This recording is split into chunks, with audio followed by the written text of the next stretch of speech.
Good evening and welcome back to the Team 7 podcast. It's been a little bit of time, but we are ready to get back into it. So this week we're talking about episodes 54 through 56, and then we took a little bit of a jump over some filler, and we watched 72 through 76. So we're getting into what we call the Akatsuki Suppression mission.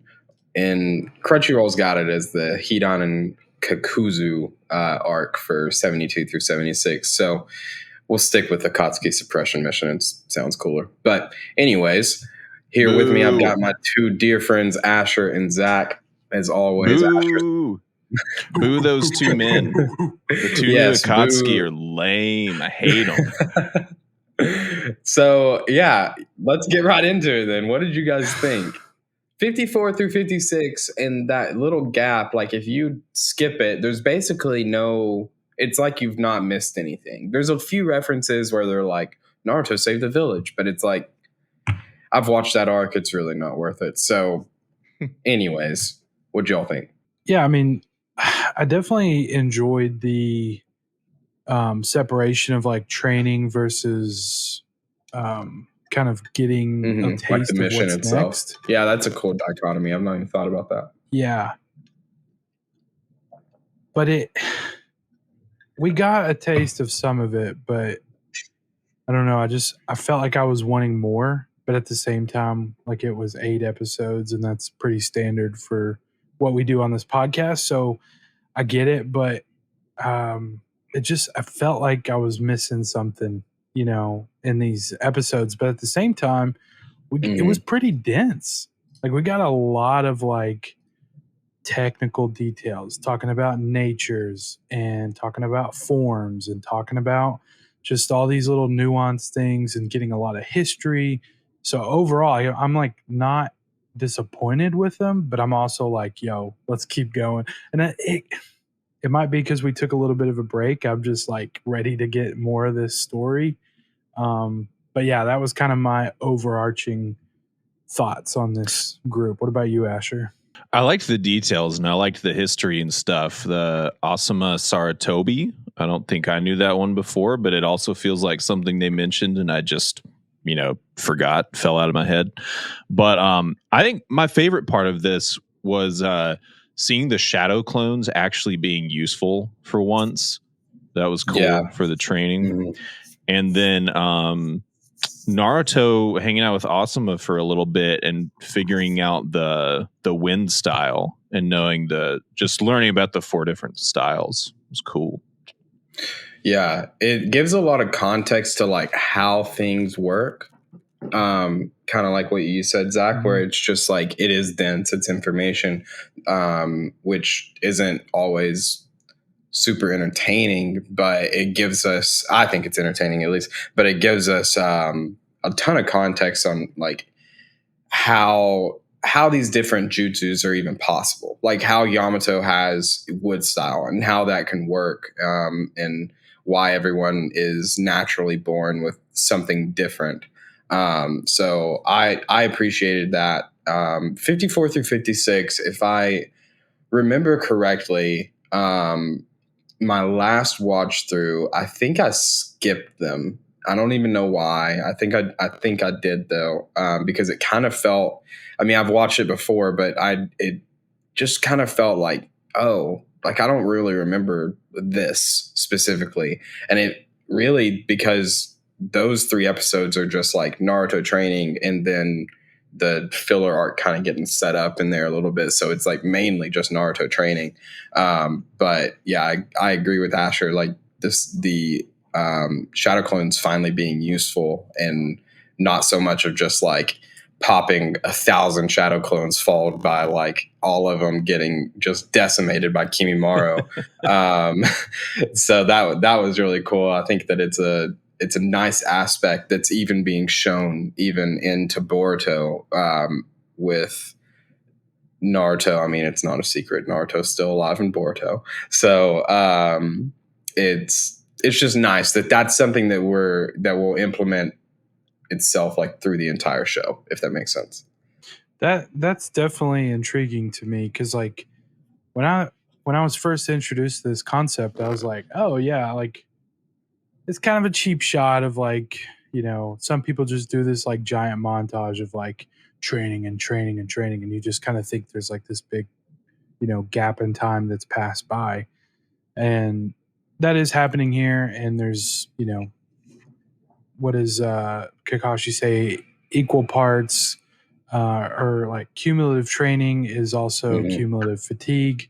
And so there's still that challenge to it, but the challenge itself, like, it's not making him that tired, and that's obviously impressing Kakashi, which is, typical Naruto. He doesn't know the strength that he has, which we definitely saw that on display right here. But I don't know. That's cool to see that they're still doing it, because I'm like, if you could do this, like, you're going to be the top dog in no time, because you're able to train way more than anyone else is. And if you don't take advantage of that and make this like an ongoing thing, then it's kind of a cheap shot. But if it works throughout the series, then I think it's a cool dynamic. Yeah, without like spoiling anything, just to be clear, I'm not sure. I don't recall, at least right now, any other scenarios that this specific like training tactic is reused.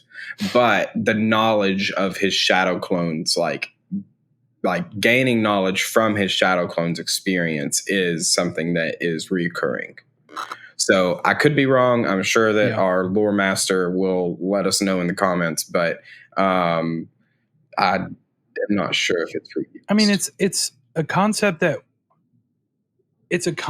we've already been introduced to with a little bit with Yamato, with his wood clone being able to come and like report on the recon that he was able to discover. So it's not like, oh my gosh, this is such a crazy concept, but it's cool that Naruto's like given that ability, and it's not even something he was given. It's just that knowledge was unlocked. Yeah, and it's like I do think it's a little cheap how Naruto is like, oh, I guess before, like, I just never really noticed. But it's, to me, I'm like, how did you not notice whenever you send out 1,000 shadow clones and you didn't just like have a pop of knowledge the way that they really kind of show it in 54 through 56? I think actually in 54, it felt a little convenient, but I'm totally fine with it. Especially with the Bone Blade guy, whatever his name was. That's Kimimaro. Yeah. Yeah, it's like, true. Yeah. You had 1,000 perspectives on this fight, and you didn't want to think, I could probably take him out this way. Yeah. I don't know. I could see, like, even with, 3 years of maturity from when we saw him at OG, like, I could see Naruto just like falling out of his brain within seconds. Yeah. That's a good point. And I will buy that to allow myself to not feel like it's cheap now. Right. Yeah. Right. And it's also like the idea of like, we're older than he is, and so we kind of have that wisdom that life gives you naturally. Because like in the scene, I'm jumping ahead, but in the scene at the end where they're training the Rasengan and trying to, Tenzo or Yamato and Kakashi are kind of showing him at the same time the power of the Rasengan, and Kakashi, pulls it out of nowhere, and it kind of bums Naruto out. He's like, immediately like upset that he can do it, and then he's told, well, the fourth Hokage wasn't able to do what I'm trying to teach you to do. And I believe that you can do that. And that kind of, lifts his spirit a little bit and kind of gives him that drive that we've known Naruto to be like fully fueled by. But the whole time I was like, bro, you're like so caught up in the fact that someone else can do this super easily, but you're not understanding, like, you're on the same level as Kakashi and the fourth. Yeah. Like, dwell on that. Yes, yes, and he even said in I think it was in the hospital, or maybe Naruto's in the hospital. He's like, you will surpass me if you can do this. But Kakashi is held as like this upper level supreme shinobi, and by the way, who passed the Chunin exams at 6. Right. Wait, I'm pretty sure 6. If it's not 6, it's 5. But stupid talent. And Naruto, who has seemingly stumbled his way into like this upper echelon of shinobi, and all he hears is I'm shit. Like, Yeah. just completely twisting the situation. Yeah, it's just the kid nature of how he's thinking is like, this guy copied me and it's not even his, and this was supposed to be mine and it took me forever.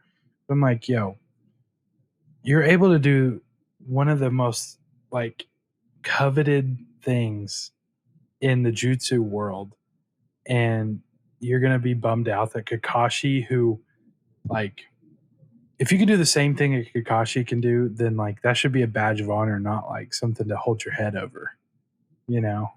Oh, and he also said that he copied it. Like, and that shouldn't be that surprising. I mean, with the battle with Zabuza, which is kind of the biggest like copying that we have seen from Kakashi so far, and that was the first battle that we saw also, which is just, I think, funny. But like, that's a ton of high level copying that he did out of nowhere. We now know that his nature is not water. So for him to pull out these on par like water dragons and whatever else, I can't remember all that they did in that fight, but like on demand, has never practiced it before. It really shouldn't be that surprising for Naruto, but it is. Yeah. So he does all that training. I mean, that's kind of going on through the entire batch here. Like Zach said, by the end, he's still working on it. But in tandem with that, there's also this setup that the Akatsuki, which we've known. I mean, we've dealt with the Akatsuki for the past few missions, or for the past few arcs anyways. But the Akatsuki are about to make their move on the Leaf. At least that's kind of the vibe that we're getting, and then it's confirmed later in the arc, or the batch. But what did you guys think of Hidan and Kakuzu? Boo. Is that it? Kakuzu, yeah. Kakuzu is how they said it in the dub. Kakuzu. Thank you. Yeah. Yes. Not my favorites. Honestly, probably two of my least favorite characters. Just really obnoxious, not fun to watch. I mean, we didn't really see them fight. I mean, we got the vibe that they can just utterly destroy people. But I don't know. Their conversations were just like, there's nothing endearing about them to me. It was just annoying. Completely agree. And I think that Kakuzu, thank you, Zach.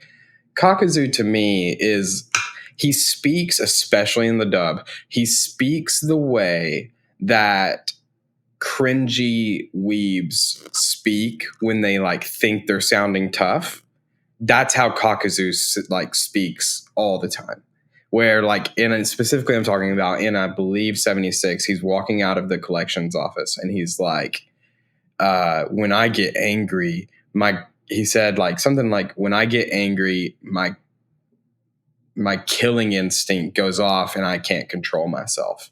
But it's like so just cringe, dude. Like I just cringy. Yeah. Can't stand the way that they talk to each other. Like, not that it's like I think that they're being mean to each other. I just think that the way that their dialogue interacts is just cringy. Can't stand them. Lance, on the other hand, who's been on this podcast a handful of times now, loves Hidan. And that to me is bewildering. He really likes his scythe as well. I think we should show a hand of who thinks Lance shouldn't be allowed on the show again. How many hands? 6 in total. That's 6 that we got here. That's yeah. 6 out of 6. Sorry, Lance. That's such a hot take. Of the two of them, I could see liking Hedon more. There's at least some Mhm. amount of mystery to him in my mind of like, how did he get the way he is? Like, if he's so, because they mention him being like religious. Is that right? Yeah. So Religious, yeah. Josh, it's just interesting. Yeah, I mean, and being religious, obviously, there's like zealotry where you can take religion and use it for evil, which obviously that's what he's doing. But it just, I don't know. There's something there like doesn't compute yet, and I'm actually interested to see like how this goes for all the Akatsuki. Like, how did they join up with it? Like, and I don't know that we get much of their.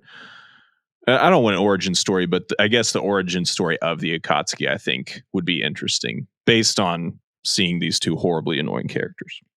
Yeah. I think by and large, you can expect about as much backstory as we got with Sasori. I think that that's kind of on par for what we can expect. Now, some of them it's a little bit less, and some's a lot more. But yeah, I mean, we definitely will get more on like what he believes, not necessarily why, but like just more about the religion itself. But yeah, I still every time the shock factor. And I wanted to ask you guys about this. The first time that you see Hedon just laying there in what is basically a pentagram, but it's changed so that it's not a pentagram. And he's got himself stabbed through the chest and he's acting like he's dead. And then Kakuzu's like, can we get this going? And he's like, you're interrupting me. Did you guys expect him to be dead at that point? Were you shocked at all? Not that this is a huge neck break, but like to me, it's just a funny scene because he's like just laying there, just out of it. Well, not really, but I was just disappointed that he wasn't dead. yeah, I honestly didn't have an opinion on that. Like, I don't know. It was just, I care so little about these two guys. I was just like, what's going on? You know? But I mean, this isn't like new either. Like, I'm pretty sure Kakuzu has a line when they're doing the ritual with Gaara, and I didn't like him then either. We just didn't know who he was. It was just some shadowy figure, and I was like, don't like that guy. And Hedon is worse. You know, I don't know that Hedon had a line that I remember, but I don't know, the attitude, man. I have a little patience for like people who like literally talk like that. And I think that, yeah, okay, I totally agree with that. I think that the way that you're speaking about it, the way that I feel about Datara must be the way that you feel about both of these guys. Yeah. Now, I'm not far off from how you feel about these guys, but and it's not that I have any empathy for them, but for whatever reason, Datara just gets so far under my skin that I just can't stand the way that he like talks. Like, it just comes down to the way that he converses with other people in the world is just off-putting to me. Can't stand Here's the deal. But go ahead. Go ahead. No, you go ahead. Oh, I was just going to say all that to say, I mean, they're villains. So like the show's doing a good job. It's very polarizing immediately. You're like, can't stand that guy. Yeah. What were you going to say, Steve? For Datara, I was going to say, thank you for reminding me of his name. I was going to say Hedon is worse than Datara for me because I wasn't really a fan. The only thing that's redeeming about Datara is his fighting style. I appreciate the like little, let me make some little animals that are going to, turn into bombs nasty, somewhere. And it is. It's nasty. It's not like someone his little mouth hand. Yeah, you're not like, he's not a hero in any story, and if it is, it's a weird story in the first place. But he's not a great lover. Yikes, dude! Yikes! Can't confirm or deny there, but yeah, for Datara, it was mainly just a cool style of fighting, but I still couldn't get behind the character itself. And then Hedon is just, I haven't seen him fight at least in any like way that we've seen Datara, and I'm like, I don't care for him. I feel that. I think because the next 2 batches, so we've got 12 episodes left in this arc, and we're just going to split it right down the middle at 6 and 6. So the next 2 batches, you're going to get to see all that you're going to see, like as far as their fighting style, like it's all put on display here. So we'll come back to that and see how you feel after next week's batch, and then wrapped up with the next one. But yeah, this next batch, you guys will get to see, I believe, both of them. Can't fully remember, but we'll see whenever we get there. We'll cross that bridge then. But yeah, again, just these 2 guys are annoying, very, very off-putting. And that leads me to my next point, Sakura. So we've talked about Sakura on this podcast a few times. To me, I think that I can empathize, right? Empathize? Maybe. Is that right? We have to know. Did I say that word right? You said it right. No, it just sounded weird when it came out of my mouth. Anyways, I got you. So I can empathize more with the other side of the aisle from what the 3 of us feel about Sakura, just from the scenes where she was speaking with Iruka. And Iruka's like, Naruto is doing great. And she just turned every comment into a slam against her. Made it all about her. Like, just so annoying to me that she was like, what am I? Like, chopped liver? And was just, it was really off-putting. Couldn't stand it. I don't know why. I just thought that scene was annoying enough to bring it up tonight, because I was like, you can't be happier for your friend? Like, yeah, like what's he gonna say? About you. You've been saving everybody lately, healing them up. Yeah. Yeah. I mean, I get go ahead, Asher. I don't personally feel that insecure, but I think I've been around enough people who would do that, like kind of spin it, or at the very least be like, hey, do you have anything to say about me? Like, are we just talking about Naruto here? Because it's the 2 of us conversing. Can we not just talk about little orange dingus for a second? But, you know, Iruka is also like kind of father figure to him in a sense. Mm-hmm. So I don't know. I get it. But also she's literally not done anything. She's made poop balls for everybody to eat, right? But I'm saying, and like, nobody's tried them on a like list of like things that these characters have done. Naruto has actually done stuff that the village is talking about clearly, and he's legitimately asking like, "How's he doing?" Because she's close to him and like commenting on him. Yeah, and like she's not done anything. That's not a problem. Like sometimes, like if someone came, I'm just on a rant.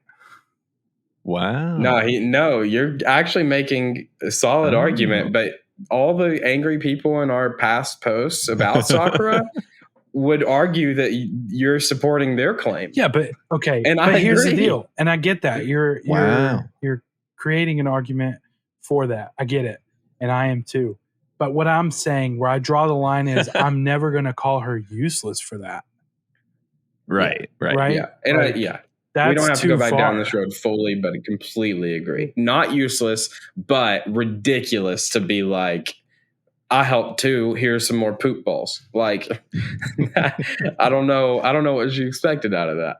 It was really honestly weird. Just taste one, girl. Just taste one of them. Like, well, she did, and she immediately like gagged. I'm saying, like, before you give them to anybody, like, oh, totally. You know, I mean, I don't know about you, Zach, but Logan and I have talked about like cooking and enjoying cooking, and like, I cook. Taste the sauce. What am I, chop liver? I believe you. Oh, frick. God, that was a good example though. But like, you don't put the sauce, you don't put the pasta in the sauce before you taste it and like add a little salt, you know? Yeah, I mean, or serve it to somebody. Even she tested the nudes. She tested the soup. Like, she was like, these dipping noodles have to be perfect. And Sakura That is like, scene is iconic, hey, dude.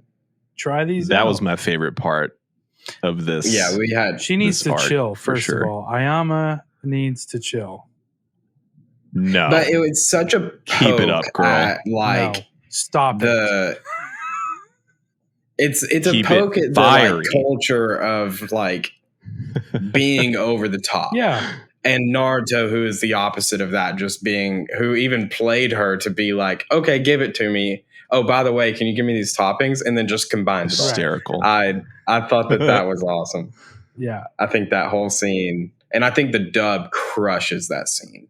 Yeah. It is so It's good. a fun one for sure. Zach, I texted Logan and Lance right after I watched that.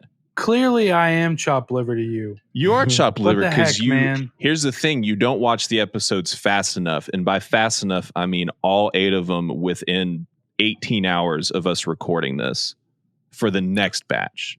So I need you to I will get a text tomorrow from Asher saying that he's already done, especially with only having 6 episodes this next time. Yeah. I'll forget everything the next week if I don't wait. I get that. And I have no kids and I'm half of a dink situation. But I texted them and was like, Ayame and Naruto, I think they're going all the way. And here's the thing. I'm big Hinata fan for sure. And them being together one day fan. But I think Hinata learns from Naruto that she can be like her own person and individualistic and go her own way. And I just think the way that Ayame like steps to Naruto is just amazing. Put him in his place. Yeah, here's my thing though. Okay. The shop is called Ichiraku Ramen. Why are we taking away the ramen if it's still a possibility? Huh? Add it to the menu, but don't take it away. What are we doing? And now it's Ichiraku dipping noodles. They even said it. Doesn't have the same ring. It doesn't all sound. All the hats, all the shirts, toss them. Doesn't sound appetizing. Got to rebrand. Dipping noodles? No. They're really good. Have you never had them? Never had them. I believe you that they you are. Gotta try them, bro. Like the term to me doesn't sound appetizing. Well, the broth is thicker and more rich, so like it clings. The noodle itself is like more porous, so like you retain a lot of that like broth flavor. I like that. You've convinced me. I didn't need any convincing to think that it's delicious. It just doesn't sound good. Well, it doesn't hold a candle to ramen. For me, I adore ramen. But they're good. They're good. So, I guess that's really kind of most of the content here. It's a lot of just talking and explanation as to how things work, and then we get a lot of setup for Hidan and Kakuzu. So Zach is losing his mind. It's just, I'm so sorry. I just realized I said nudes when I was talking about noodles. I was just gonna not address it. Like it was fine. I'm awful at that. I say something and it's like innocent, and then it's like, oh yeah, that is also another thing. Nudes. Like, and then you're kind of like Brittany, not that innocent. Gosh, true. What did you said something right before it? You said she was. Oh gosh, wish we could rewind right now. It was something she needs like to chill. No. What did you lead up to nudes with? It was something like she checked the nudes or something like that, and I was like, oh, I just was gonna leave it. But now that we're talking about it, yeah, she was checking the nudes like. She was cooking and she was like checking them to make sure they were boiled right and like cooked right. Mm-hmm. Yeah. But yeah. And it's going on the t-shirts. Clip. Zach, check the nudes. Send nudes and it's just a bowl of ramen. Chopsticks with some noodles off of them. Yeah. I like it. I can make it. Well, so can Zach. Zach can make it. You make it, Zach. Anyways. I want you to make it. Busy. Anyways, Sai. Let's talk about Sai. I think that now they've been on a few missions together. Well, not a few. I guess they did the Tenchi reconnaissance mission, and then they did the mission to the immediately following that to Orochimaru's hideout, and then they have the mission, the filler arc that we didn't see. But I think that he's falling like right into place with the team so far. He's very, very humanized as far as like emotions. I think that the Sai that we met at the beginning of Shippuden, or whenever we met, like around the beginning, to now is a drastic change. I think that like even the way that he is like, oh, hey, Sakura. And she's like, oh, are you here to check on Naruto? And he's like, no. And then he's like, well, I need to take that back. Yes. And he's like, clearly cares for them.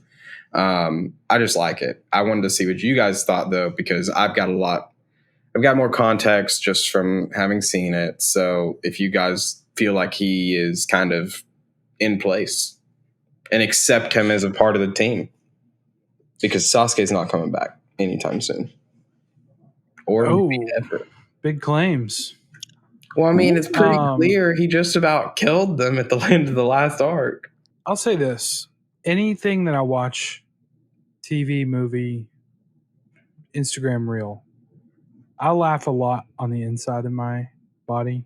Like I'm an internal processor. Like I laugh, but I'm like no emotion on the outside. And there's a few times this show has made me like literally chuckle. And one of them was when he calls Sakura ugly as like a nickname. Yes. And then later he's like, how are you doing? Ugly. And Sakura's face is just destroyed. But then later he's like learning, hey, you can't really do that. And he's about to call Choji fatso and don't do that. So he's like, I guess I got to do the exact opposite of what I think. And he's like talking to Ino. And he's like, how are you, beautiful? And it's so funny to me because like when Sakura freaks out, that's just what made me laugh. But also he said, I have to think the exact opposite of what I think, or I have to say it. So I'm like, oh, he thinks he thinks she's ugly. I love that. I love how much that it whole crushes exchange. Sakura. Oh, dude. And the fact that she like actually like called him out for it. Mm-hmm. And like, because I was like, oh, this is a pretty loud inner monologue. And then Naruto's like, hey, you need to calm down. And I was like, oh, she's actually yelling right now. Yes. So good. So the Nine Tails at the end, like this is one of the last scenes, I believe, that we saw in 76. Nine Tails starts to come out again. And then Yamato is on it and just absolutely punishes Naruto, puts him right down on the ground and then puts it to bed. That was a really cool showing of power. But I think that, to me, talking about laughing, that showing of power from Yamato is somehow like overshadowed by the funny scenes that we get. I can't remember the episode numbers, maybe 73 or 74, where Yamato is like dog tired because of Naruto like being able to keep going.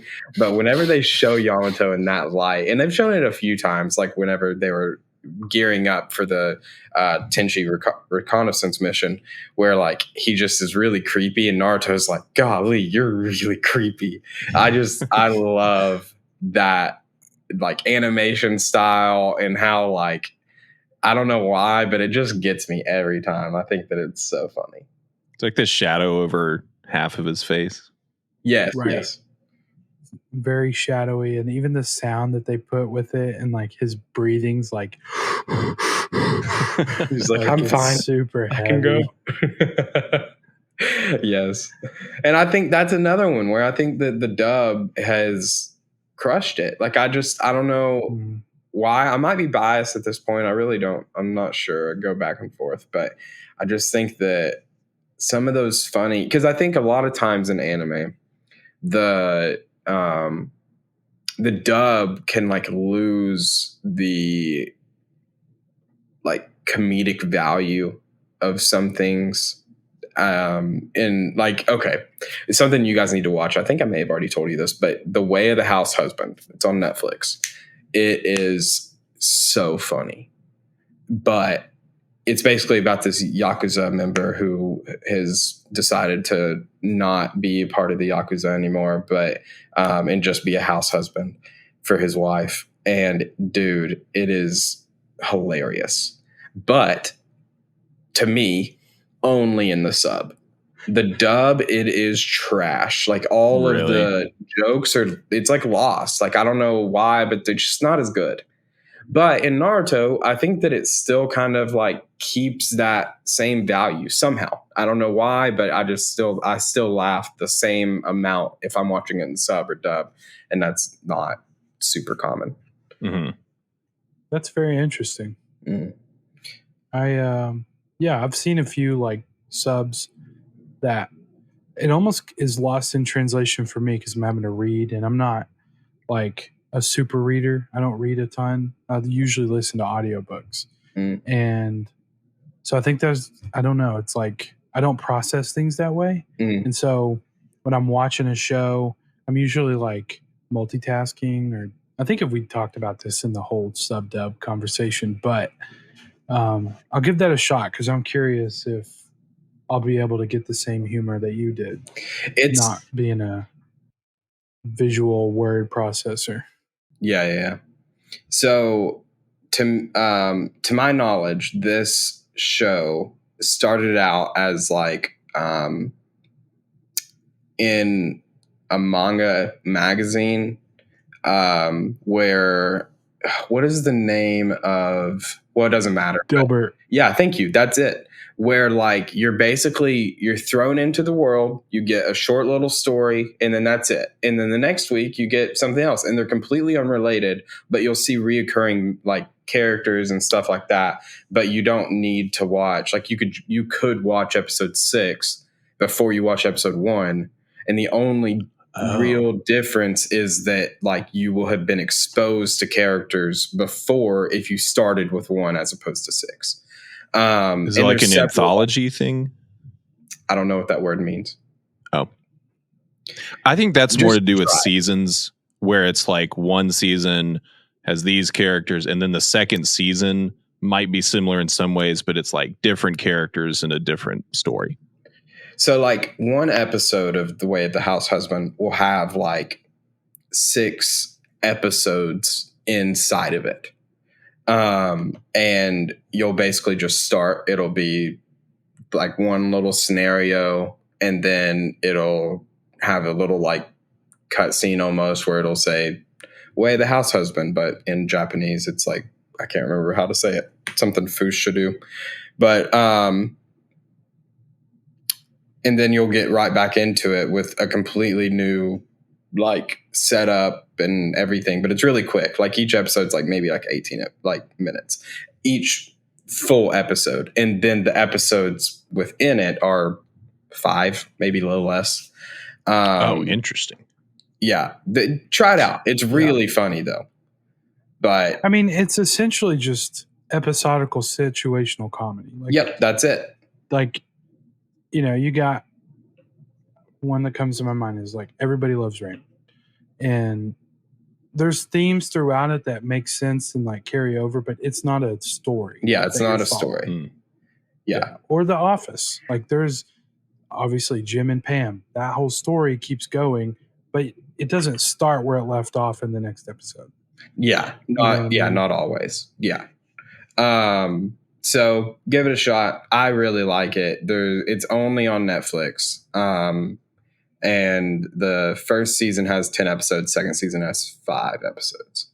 I'm for sure going to try it out. And the sub, the voice actor is like one of the most like, for the main guy, is like one of the most like beloved voice actors in anime dubbing for Japanese.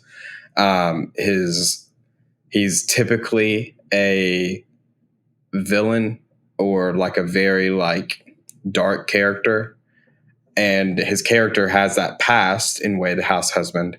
But I don't know. You just try it out. Try it out. I forget where I was about to. Oh, I was going to say, Zach, finally, we are here. We are at the 19 or 16:9 aspect ratio. Did you?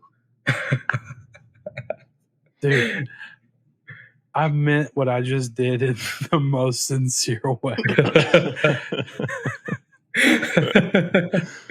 Yeah. I've never seen anyone do that sarcastically, I don't think. I did it at the beginning. Or at all is what I really mean. Yeah. I get it from Erin on The Office because she doesn't make a noise, but that's kind of what I imagined she should have said. Yeah. So amazing. But 16:9, here's the deal, okay? If anyone's watching that works at one of these big companies that stream stuff, Hulu, Netflix, Crunchyroll, any of the like, if you're going to give me old content that's 4:3, then just don't give me black borders on the side. Make the video bigger on my screen. Right? No. Like, yeah. What do you mean? If it's 4:3 and 16:9, like if you're watching, okay, here's the deal. If you're in landscape mode, there's no way around it because a phone is going to be 16:9, right? So if you're watching it this way, you're going to have black borders. But I don't do that typically if I'm watching on a phone. I have it up and down, but make it bigger at the top and take away that stuff. So I see what you're saying, because the player is set to be at 16:9. The whatever player you're watching is set to be at 16:9. But you're saying if you can just go ahead, not fill those bars, because I only watch either in my monitor. No, I'm not saying crop. Yeah, I'm saying drop. So you're saying just take it out a little bit more, so it is bigger and it'll take away those bars, but you're not stretching it, and you're not. Well, stretching, it's the main problem for me. You're not saying stretch it to take that's 16:9 idea. Okay, classic DS. Okay, if I'm watching on my phone like this, yeah. For the people that are listening, you'll just have to go to the YouTube or maybe find it on Reels. But if I'm watching, this on my is definitely like going this, on Reels. It's not good enough. All of it. This is the top of this is the top of the screen. Yeah. Okay. Yeah. I'm saying drop it down to where now you have a square and give me like half the screen to watch the show. If you're just going to have black bars, like that's not hard to code. Come on. You mean in 4:3 only? That would be a nightmare to code. Maybe, but they should do it. It sounds like you need to just jailbreak your iPhone again and do it yourself. Wouldn't it get pixelated if you were trying to blow something up that's like lower resolution like that? I don't know. I don't know these things. Amateur. If you're in landscape mode, you're going to have full screen anyways. So if you're just taking off the 16:9 padding, because there's only a square of video in the center, just remove that and make it fill the top. I know what you're saying. I just think you're never going to get that. Ever. Right. But like no one's going to prioritize doing that. Either they're just going to turn your phone and watch it in landscape. Yeah. I think that Sai to me is not like feeling like a part of the team, but I like him so much more than Sasuke, and I don't even like him that much. I like him. Okay. I like him. More than Sasuke. Huh? Yeah, man. I don't like Sasuke. Have I not made that clear? All right. Have I not made You've that made clear? that Can we get a show of hands of how many people think that Asher shouldn't be on the podcast? Because of a hot Sasuke take? Not because of this take, just in general. He is hot. That's not how I feel. But he's just awful. He's just horrible. Here's the deal. Okay. I respect that, but that's wild. But I like him more than Sasuke? What's wild about it? I respect it, and I don't think it's wild, but I don't agree. I don't know. I'll have to think about it. Okay. How are you going to make a claim against his claim and then not be able to back it up? Well, okay, I'll just do it then. Sasuke is just dealing with some stuff right now, man. But you got to respect it. Everyone has their prodigal son moment. You know what I mean? He's going to come back. We don't know that. He's got to. This is this is interesting to me from the same person who is like so horny for the rumbling. No, what about that's not bad behavior. That's justified. Okay. What about the prodigal son moments of the people who did bad in that scenario? Hang on. Oh, I'm sorry. Oh, Sasuke's the only one who gets prodigal. Okay, because I thought everybody did, but let's move on. No, Zach even said everyone gets their prodigal son moment. That's why I brought up the rumbling, because apparently that's not actually true in Zach's mind. Zach, you can come in a minute. This is me and Logan talking right now. Yeah. But apparently it's only Sasuke who gets that. Yeah, you'll get your moment. Now, I am horny for the rumbling, and we've talked about that before, but I will troll Zach right now. Only Sasuke.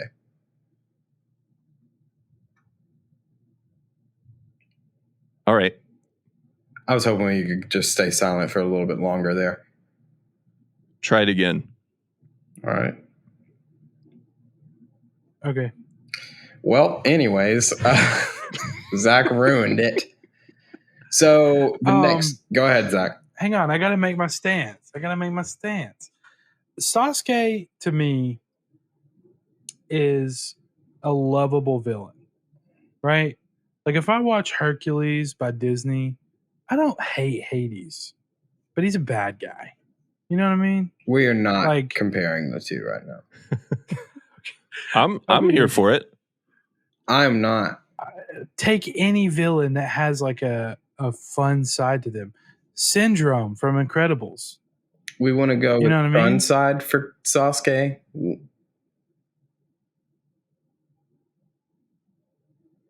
That was to you, Zach. I'm talking to you. Yes. The only one. Sasuke and Naruto made eye contact one time in a sunset, right? That's barely is a that's side Naruto's driving force to get him back. Yeah, he's got a fun side. Yeah, but that's not that's what I mean by we can't compare the two. Hades and Hercules and Syndrome have these like funny moments. Exactly. But Sasuke, no one takes Sasuke more serious than Sasuke. Oh, so God. Sure. I don't think that we can call them the lovable villains because Sasuke has a fun side. Sasuke had a fun side at like apparently 6 years old or something, or however old they were. His brother murdered everyone. Probably shouldn't have laughed at that. Yeah, but here's the deal. Sai, to me, I think, I don't know, like on a priority of who I love, Sasuke's already like taken as like a permanent spot up in the top ranks because I'm holding out for him. Okay. I mean, it makes sense. And he's like a main character in the show. I'm like, I still don't know if he's like it's one talk from his master of the school. And we could have a whole new Sai doesn't like us anymore arc. You know what I mean? Like we don't know that. Okay. Well, then I won't like him anymore.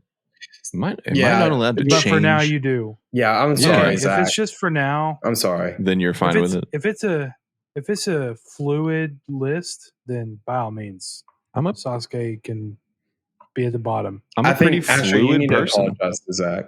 I think Sasuke is a bottom. Hang on. And Did the you hear what only Logan said? Hang on. Did you hear what Logan said? I think we need to apologize to Zach for having our own opinions. The only fun villain in this show is Orochimaru. No, you mean Ochimaru. He seems like he's having a blast 100% of the time. Oh, for sure. If your neck could get that long, wouldn't you? No. We're bordering There on are explicit definitely- tag for this one, I think. There are definitely some like funny villains in the show. Toby being one of them. We met him for like a minute, but yeah, I think that he's a part of the Akatsuki, and I still never went back to hear his dub voice, and I have to. He'll come back tonight. around eventually. Just do it then. Sure. It's iconic though. It's definitely really jarring. I think the best part of this episode is how well we stayed on track for these 8 or so episodes. Yeah. Hang on. We missed one detail that I don't know if you guys are wrapping it up. Oh, I was about to, so go ahead. Dude, we missed a whole character and Jinchuriki in Yugito. We saw a 2-tailed cat, bro. One of the coolest looking tailed beasts. Agreed. Yeah. But the biggest thing that I'm like, yo, was she controlling it? Yeah, and they even reference that. They're like, oh, so she's just given herself over completely to the beast.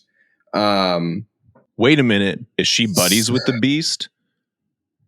Is this confirming my theory? That's what I'm saying.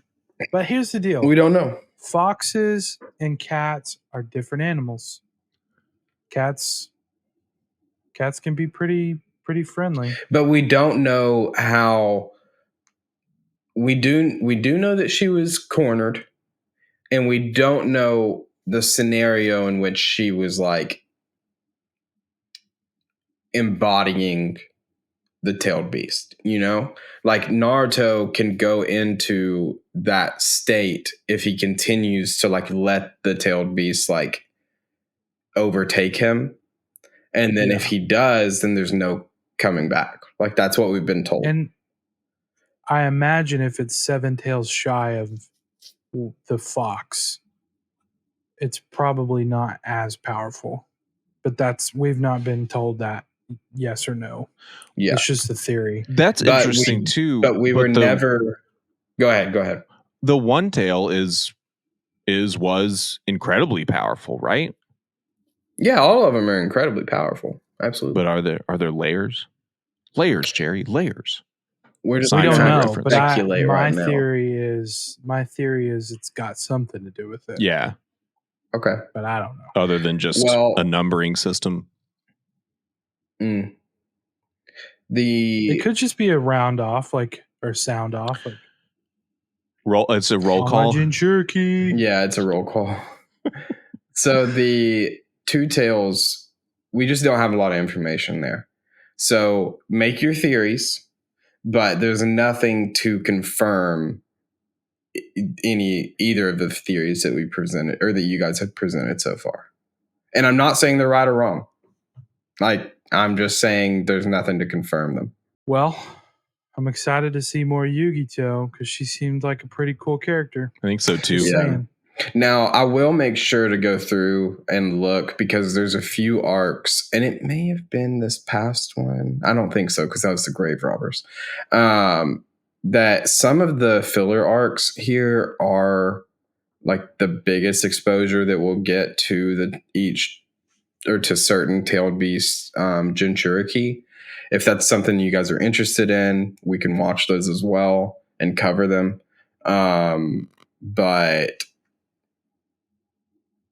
again, it's filler. So, I mean, it's not something that we necessarily like have to have, but it does give a lot of context. And there's one in particular, I can't remember which one, but there's one in particular that's pretty good. So we can cross that bridge later. We can talk about it offline and decide then. We're not in that position right now to make that decision anyways, but just know that that's out there. There's plenty of context on the Jinchurikis and how the tailed beasts work and all that that we'll get in the show regardless. But to spend time with like the Jinchurikis specifically, there's a couple at least that are only really in the filler arcs. So just know that. Think about it. Decide if that's what you guys want to do or not. But yeah, the next batch, like I said, we've got 12 episodes left. We're going to split it right down the middle. So the next batch is 77 through 82. That's what we're going to be covering next week. So Asher's going to watch all the episodes tonight and then watch them again in dub, I'm sure. So yeah, is there anything else that we've forgotten off of your all's notes that you guys want to go over?